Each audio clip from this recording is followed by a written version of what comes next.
Hello, and welcome to Social Workers Rise, where we inspire social workers to connect, expand their knowledge, and change more lives than they ever thought possible. We will talk everything social work on every level from micro to macro. We are going to hear stories of social workers who are doing big things, learn new skills, and most importantly, give you actionable steps to make a difference today. Let's go.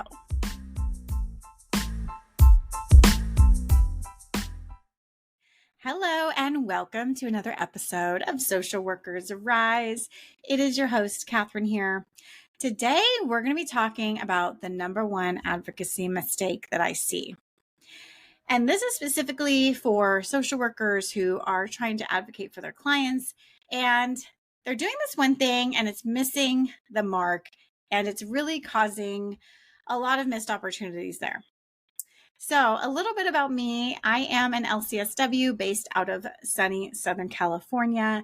I started the Social Workers Rise podcast as a way to start changing the toxic narratives that I was hearing and feeling within the social work industry. Narratives such as you should just expect to be burnt out and expect to not make a lot of money in this field. And I had gotten my license, and I just reached this point where I'm thinking, oh my gosh, something needs to change because I do not want to get burnt out again. And I'm also at a point where I need to be able to pay my bills, right? I live in California. It's freaking expensive. So instead of quitting social work, as I had contemplated doing, I decided to start a podcast and switch up the social work path that I took. And so in talking with so many social workers, and especially around a podcast called Social Workers Rise, there's a lot of people who are passionate about advocacy. And I see this one mistake over and over again that I want to bring attention to so that it does not happen to you. Before we hop into all of this, though, I do want to just put a plug out there. If you are looking for a clinical supervisor in your state, definitely check out the Rise directory, risedirectory.com. That is a platform specifically for clinical social workers in the United States, has lots of amazing free resources. Go check it out. Okay, back to the episode. So, when it comes to advocacy, we have the best intentions for our clients. We have done our assessment, we understand their situation, and a lot of times their situation is very similar to many of our other clients. And there just gets to a point where we ask ourselves, what is going on? What is happening here? And a lot of times people say, what is going on? And they talk about everything that is wrong, right? Everything that is broken, everything that is just so messed up, and people are not being treated fairly. And this is an injustice. And I didn't sign up to be part of this system that causes harm on other people. And you're just like going on, and all very valid points. I'm not going to detract from the points that you see, the problems that you see, and also too, that you're talking to people about it, which is great, that you're having these conversations, that you're talking about it. However, you can't stop there, right? This is not a one-sided conversation. Advocacy takes into account of everybody involved, from you, the client, the system, the organization, the politics, the money, right? There's so many different factors that go into the problems that we are seeing. And most of the time, it's not one single problem or one single person that's the problem. It is a whole system of problems. And so I remember being young and I had my first social work job, or especially my first social work internship, where you're just starting out and you're seeing, oh, wow, this organization sounded great when I signed up. But now that I'm in here, there's so much going on. And why does it seem like we're not really helping clients the way that we should be, or that clients are slipping through the cracks? right? Or that there's all these shortcomings and our clients need more services than what we're able to offer. And I came to a place where I remember I was working in a nursing home, or I was doing hospice, and I would go into the nursing home and I'd see all these things that are wrong, right? Like my client is being left in their underpants and not being changed properly, or they're getting bed sores. And, this is just a travesty because nobody should have bed sores, right? And so I get myself all up into a passionate rant with my clinical supervisor, which is what clinical supervision is for, right? That is perfectly fine. It is great to see these problems and to bring them up and to voice the problems. And I'm ready to report this agency, right? I'm ready to report them. I'm ready to make sure that the government knows all the wrong stuff that they're doing, right? And my supervisor says, hold on, let's pause. And we're really going to take a look into everything that is going on here, all of the different factors. And as it turns out, it wasn't neglect like I had thought it was. And I was going to go scream at the top of my lungs to whoever would listen to me about this awful facility neglecting their patients.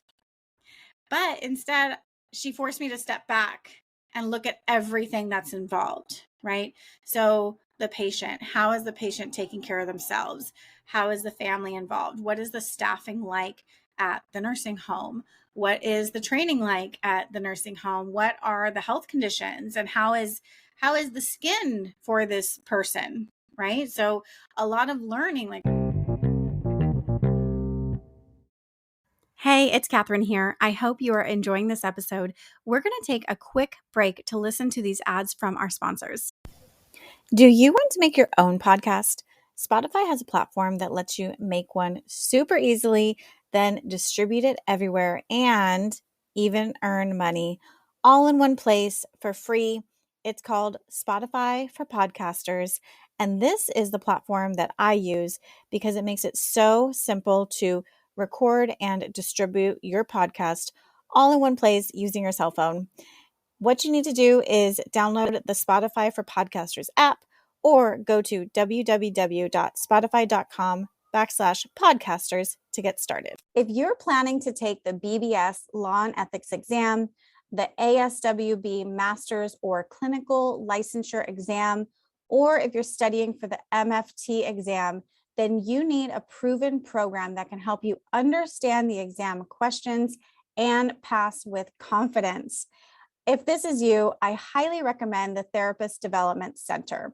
I personally use TDC to pass my law and ethics and clinical exams and found the program provided me with everything I needed to pass with confidence. TDC's program integrates various ways of learning in an organized fashion, containing all of the information you need to pass without the overwhelm. And now, bonus, TDC is also offering a library of continuing education courses that fulfill your license renewal requirements and will support you in your career development. If this sounds like something that you need, visit their website, therapistdevelopmentcenter.com, and use the code SWRISE10 at checkout to receive 10% off any of their CE courses, including their brand new course, On the Edge of Life, an Introduction to Suicidality. You can also check out the link in the show notes. I learned that when you're very frail and you haven't moved in a very long time, your skin is just very fragile and you can just start bleeding by just a scratch, right? It's just very sensitive. And so they were actually doing their best in trying to take care of my patient and my client. And I realize now that had I gone and just shouted from the rooftops about how this agency was neglectful, that would have caused so much harm to my patient, to the relationship that my agency had with this facility, and to the family too, caused a lot of stress. And so really taking a step back to say, okay, you have these problems. They're real problems.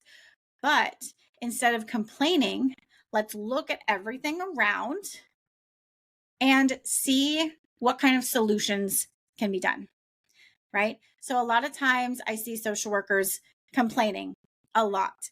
There's even accounts on Instagram that I've seen. I'm sure there's more on TikTok or wherever, but I'm thinking of an account on Instagram, and their whole thing is to expose their university and how terrible their university is. And I'm thinking, like, okay, it's great that you're able to talk about these problems that you see on your university, and that's the start of advocacy. But are you slandering them on Instagram, or are you having conversations with their leadership? Because that is a huge difference. And if you're just slandering them and talking shit on everything that you see wrong, but you're not bringing any real solutions, you're not trying to understand why is this happening, looking at the systems, then that is a problem. And that is not ethical. And there needs to be some real deep self-reflection going on there about why are you trying to nitpick somebody else when you're not talking to the right people about it? Are you really advocating, or are you just complaining and wanting to call out other people who are trying their best and probably working behind the scenes? They're aware of these problems. They're trying the best to fix it, and they need your help. They need your solutions, right? A lot of times these organizations are not led by social workers. And so they're not on the front lines. They don't have that systems perspective. And they need you to go in there and have these conversations with them, to bring stories of people that you've helped, and to recommend what can we do about it? Given everybody's input and all of the different factors leading into this problem, what is it that we can do about it? So instead of complaining, you need to be bringing solutions. If you come at advocacy from that realm, it's going to get you so much farther. And it changes your lens of one from anger, like, oh, the injustice, to one of understanding and one of curiosity. What is going on here? How can we fix this? What can we do? What has already been done? What has worked in the past? What doesn't work, right? So the big takeaway here is stop complaining and bring more solutions. If you got anything from this episode, or if you disagree with me, if you agree with me, I would love to have this conversation with you, because like I said, if there's something that you see or hear that you feel doesn't resonate with you and you want to advocate for it, go to that person, talk to that person, reach out to them, see what's going on. So you can find me on Instagram at Social Workers Rise. If this episode helped you, feel free to text it to a friend. Let them know what you heard. Let them know what your takeaway was. And make sure that you're subscribed to this podcast. Also, one last point. I do want to make sure that you know I have a new subscription option out on Instagram. So this is a very low cost subscription that you can sign up for through my profile. And this is going to give you more access to behind the scenes podcast recording, to interactions with me, to messaging. You can ask questions. I'm going to be showing more behind the scenes of my life, and also providing clinical social work tips to help you improve your confidence and your skills within the social work industry. So if that is something that you're interested in, definitely go over to Instagram. I'm at Social Workers Rise. And then on my profile, you'll see a subscribe button. So go ahead and click that button, and you will be able to subscribe and get access to all of these really amazing resources. Until next week, I will talk to you then. Bye.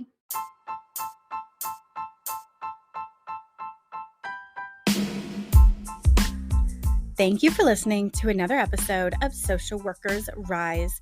If you love this episode, be sure to subscribe and text this episode to a friend.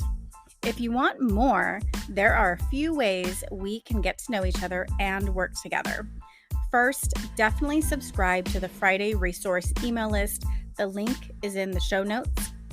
And that's where you can learn more about the courses I offer, including Clinical Essentials for the Future Therapist and the Pulse Basics for Medical Social Workers. I'll also be sending out occasional tips and resources and other happenings within the social work industry. And for all your clinical supervision needs, be sure to visit risedirectory.com. This is a national directory of clinical supervisors for social workers, and we also provide free resources that you can use within your own clinical supervision. Lastly, if you have more individualized needs, I do offer coaching, individual consultations, and am available for public speaking engagements for social workers and change makers. Lastly, the boring legal stuff, but very important. The information in this podcast is not meant to be a supplement for therapy, professional advice, or clinical supervision. This content is provided as is solely for informational purposes. It is not legal, health, or safety advice. I am not advising you as a therapist. Organizations should engage their own experts to ensure any adopted measures are compliant with applicable laws and standards in their jurisdictions. The opinions expressed by individuals or organizations are their own and do not reflect the views or opinions of Social Workers Rise or Catherine Moore. References to specific products or organizations do not constitute any endorsement or recommendations by Social Workers Rise.